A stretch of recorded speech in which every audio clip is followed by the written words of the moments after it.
सभी विद्यार्थियों का एसवी चिल्ड्रन एकेडमी रावला मंडी के ऑनलाइन प्लेटफॉर्म पे स्वागत है। कक्षा 10 विषय सामाजिक विज्ञान अध्याय पढ़ेंगे हम कौन सा? दूसरा चल रहा है संघर्षकालीन भारत। संघर्षकालीन भारत में हम पूरा कौन सा पढ़ चुके हैं? दिल्ली सल्तनत पढ़ चुके हैं और उसके बाद में मुगल साम्राज्य शुरू हो चुका है। कल हमने मुगल साम्राज्य में क्या पढ़ा था? बाबर पढ़ा था ना। पानीपत का प्रथम युद्ध 1526, खानवा का युद्ध 1527, चंदेरी का युद्ध 1528 और घाघरा का युद्ध 1529 में और 1530 में बाबर की मृत्यु हो जाती है। फिर हमने पढ़ा था हुमायूं 1530 में गद्दी पर बैठता है और हुमायूं ज्योतिषी में विश्वास करता है, अफीम का सेवन करता है, दिल्ली में दीन बना पुस्तकालय की स्थापना करता है, अपने तीनों भाइयों में यानी अपने चारों भाई थे ये, इनमें साम्राज्य बांट देता है। उसके अलावा शेर शाह सूरी के साथ चौसा का युद्ध लड़ता है 1539 में और बिलग्राम का युद्ध लड़ता है 1500 यानी चौसा का युद्ध 1539 में और बिलग्राम कन्नौज का युद्ध 1540 में लड़ता है। इसके अलावा देखो क्या है, इसके अलावा क्या करता है, वापिस वो भारत आता है, काबुल, गंदार, लाहौर, पंजाब को जीते हुए लास्ट वापिस 1555 में गद्दी पर बैठ जाता है और वापिस 1556 में उसकी क्या है कि वो जो सीढ़ियां बनी होती है पुस्तकालय की, वहां से गिरने से इसकी क्या हो जाती है? मृत्यु हो जाती है।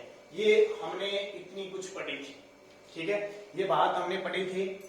अब हम बात करते हैं, बीच में एक शासक मैंने बताया था शेर शाह सूरी आया था। कौन सा? सूरी साम्राज्य आएगा या कह सकते हैं सूर साम्राज्य। बीच में क्या आ गया? सूर साम्राज्य आ गया 1540 से 1555। ये अलग एंट्री होगी, एक नया साम्राज्य आ गया। क्यों? क्योंकि हुमायूं को हरा किसने दिया? शेर शाह सूरी ने। तो बात आती है शेर शाह सूरी की। शेर शाह सूरी, ठीक है, ये 1540 से 1545 तक रहता है। इसकी मृत्यु 1545 में हो जाती है। खास खास बातें देखो, इसका जो बचपन का नाम था वो याद रखना, फरीद था। बचपन का नाम क्या था? फरीद। फरीद खान इसका बचपन का नाम था, एक याद रखना। फरीद खान ने क्या है, एक बार एक निहत्थे शेर को मार दिया था, यानी इसने एक शेर को मार दिया था। और शेर को कैसे मारा? निहत्था। निहत्थे का मतलब क्या होता है? बिना कोई हथियार के इसने शेर को मार दिया था। बिना कोई हथियार के शेर को मार दिया था। इसलिए बहार खां था, बहार खां। बहार खां ने इसकी बहादुरी को देखते हुए इसे शेर शाह की उपाधि यानी शेर खान की उपाधि दे दी। कौन सी? शेर खान की उपाधि दे दी। शेर शाह सूरी 1540 से 1545। जो चीजें मैं आपको बता रहा हूं वो इस लेवल की बता रहा हूं कि आपके सामाजिक विज्ञान में 100 में से 100 नंबर बनने के चांस है एकदम पूरे। बस आपकी मेहनत होनी चाहिए, साथ में आपका जज्बा होना चाहिए, आपकी तैयारी कि हाँ हमें इस तरह का पढ़ाया जा रहा है तो हमें भी याद करना चाहिए। देखो कितनी बड़ी सुविधा आपको घर बैठे मिल रही है, वो बोर्ड पे एक एक टॉपिक मिल रहा है, कितनी बड़ी बात है। ये तो आज हम कितने पाठ कर होते हो नहीं होते। तो बचपन का नाम फरीद खां और निहत्थे शेर को मार दिया, इसलिए बहार खां ने इनको कौन सी उपाधि दे दी? शेर खां की। अब ये शेर शाह सूरी नाम कैसे पड़ा? तो इन्होंने 2 युद्ध लड़े। चौसा का युद्ध वही हुमायूं वाला 1539 में और बिलग्राम कहें, इसी को कन्नौज कहते हैं, ध्यान रखना।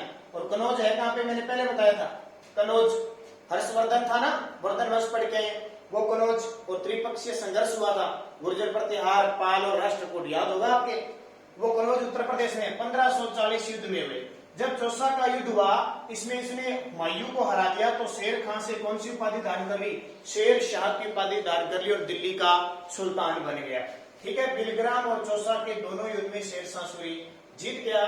लेकिन एक ध्यान रखना, हमारे राजस्थान के मारवाड़ या कहें राजपुताना का शासक था मालदेव, ठीक है, राजपुताना का शासक या मारवाड़ का शासक मालदेव, इसके साथ इसने एक युद्ध लड़ा था। मालदेव के साथ इसने क्या लड़ा था? युद्ध लड़ा था। और वो युद्ध कौन सा था? उस युद्ध का नाम बता देता हूं आपको, यहाँ आपकी किताब में शायद नहीं दिया होगा। गिरी सुमेर युद्ध। गिरी सुमेर युद्ध था, 1544 में हुआ था। इस मालदेव ने, ये मालदेव के साथ शेर शाह सूरी युद्ध लड़ता है। कौन सा? गिरी सुमेर का युद्ध 1544 में। अगर ये व्यक्ति बात लिख देते हो तो एग्जामिनर आपसे और प्रभावित हो जाएगा। वास्तव में इस बच्चे ने इतना बढ़िया लिखा है, शायद इसको अच्छा ज्ञान होगा, हालांकि नहीं है लेकिन फिर भी कुछ चीजें बता रहा हूं। तो इस युद्ध में शेर शाह सूरी क्या करता है? मालदेव को हरा देता है। शेरशाह सूरी मालदेव को हरा जाता है, लेकिन बड़ी मुश्किल से हराता है, क्योंकि इसके दो सेनापति होते हैं, जेता व कुंपा। कौन कौन से? जेता व कुंपा होते हैं। और ये किसको हरा दे? ये मालदेव की तरफ से दो सेनापति होते हैं, शेरशाह सूरी से लड़ते हैं, और शेरशाह सूरी इतना मुश्किल से जीतता है, इतना मुश्किल, जीत तो जाता है लेकिन इतना मुश्किल से जीतता है कि एक बात कहता है इस युद्ध के बाद। क्या कहता है? मैं मुट्ठी भर बाजरे के लिए, मैं मुट्ठी भर बाजरे के लिए हिंदुस्तान की बादशाहता खो देता, हिंदुस्तान की बादशाहत या बादशाही कह सकते हैं, खो देता। इसका मतलब क्या हुआ? मुट्ठी भर बाजरे का मतलब क्या हुआ कि पूरा हिंदुस्तान मेरे कब्जे में है, और मैं छोटे से इस राजपूताना मारवाड़ के लिए अगर हार जाता तो मैं सब कुछ नष्ट कर देता और मैं अपनी बादशाही खो देता। तो इसने इस युद्ध के बाद कहा कि मैं मुट्ठी भर बाजरे के लिए हिंदुस्तान की बादशाही खो देता। ठीक है, किसके साथ युद्ध लड़ा था? मालदेव के साथ। तो ये शेरशाह सूरी। इसके बाद क्या हुआ? देखो, शेरशाह सूरी 1540 से 1545 तक राज करता है, और 1545 में कालिंजर अभियान के दौरान इसकी मृत्यु हो जाती है। कालिंजर अभियान के दौरान मृत्यु, ये भी ध्यान रखना। तो कालिंजर अभियान के बाद इसकी मृत्यु हो जाती है, और मालदेव को जब ये हरा देता है तो जोधपुर पर ये अधिकार कर लेता है। कौन है? शेरशाह सूरी। जैसे ही 1545 में इसकी जीत होती है तो मालदेव वापस उस ध्रुव पर अधिकार कर लेता है। देखो, अब इसकी मृत्यु कैसे हुई? कहते हैं कि एक कालिंजर अभियान पे गया था, और वो तोप होती थी, तोप बड़ी तोप का वो पहले क्या करते थे कि जैसे ये तोप है, मान लो ऐसे लगाई तोप होती ना, इसको क्या किया जाता था? यहाँ से गोला डाला जाता था और पीछे से आग लगाई जाती थी, तो वो गोला चलता था। तो ये वहां पे शेरशाह सूरी क्या करता था? इस तोप को साफ कर रहा था, गोले दारों के लिए सेट कर रहा था।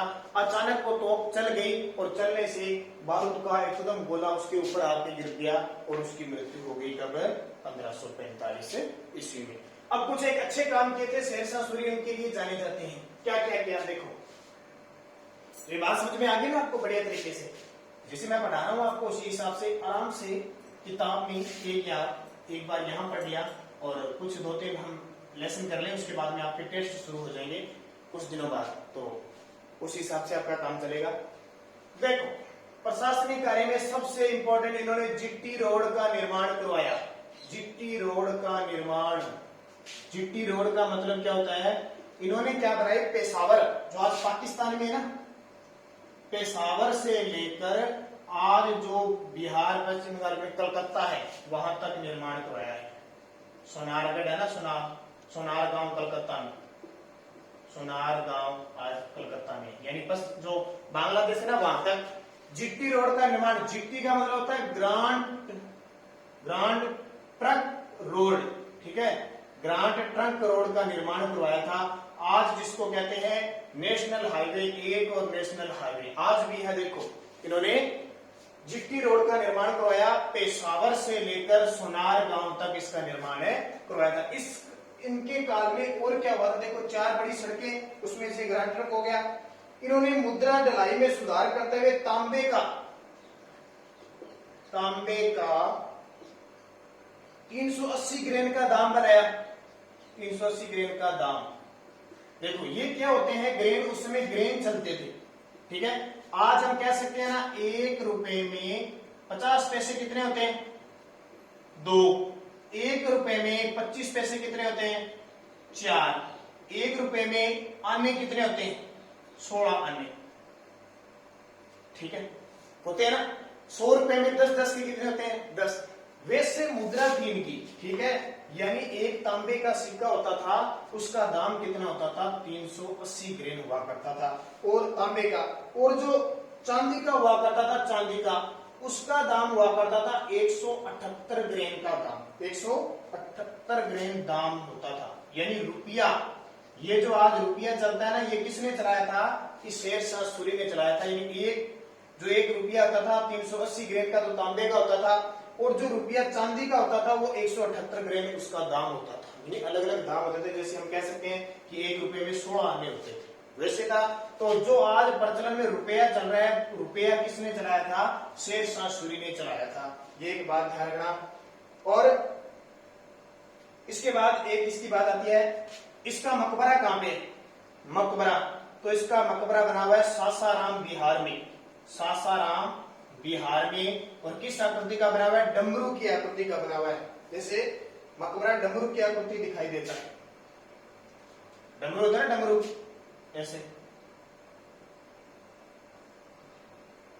ठीक है। इसका जो मकबरा बना हुआ है दूर से ऐसे लगता है जैसे डमरू पड़ा हुआ है, इस प्रकार मकबरा, जिसको कहते हैं समाधि कह सकते हैं अपने, उसके ऊपर महल वगैरह बना देते थे। तो मकबरा बना हुआ है सासाराम बिहार में। ये बात किसकी आई? शेरशाह सूरी। इसके बाद में शेरशाह सूरी के बाद देखो 45 के बाद शासक बना सिकंदर सूर।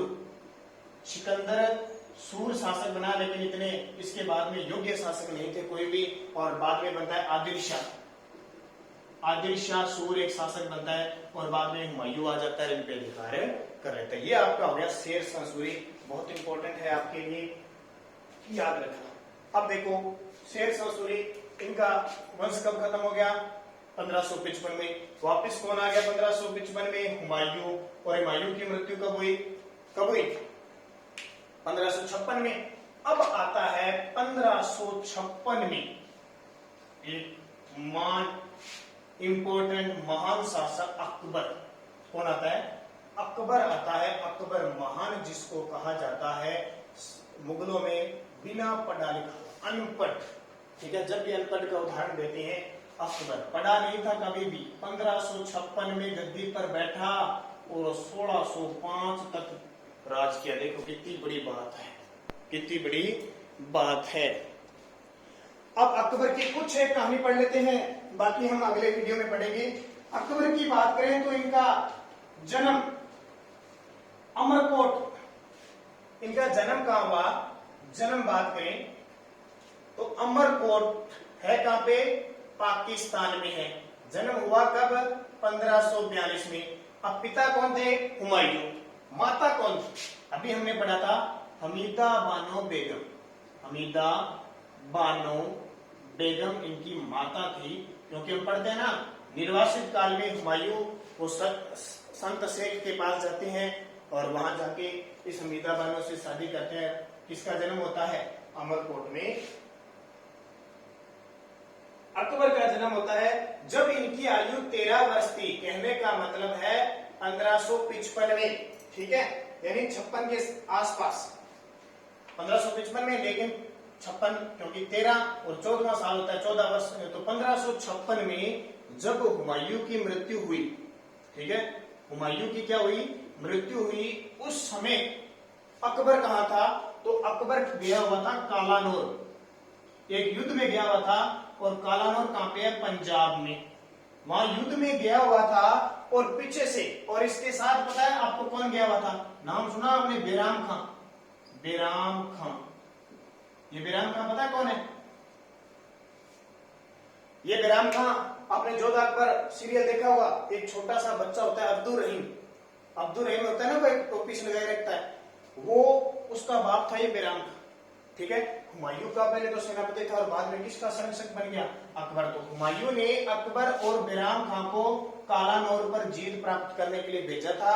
वही इनको सूचना मिल गई कि हुमायूं की 1556 में क्या होगी? मृत्यु होगी। और वही कहते हैं कि ईंटों का सिंहासन बनाकर, ईंटों का सिंहासन बनाकर वही बेराम खां ने अकबर का क्या कर दिया? राज्याभिषेक। तो इसकी शासन व्यवस्था कब से स्टार्ट होगी?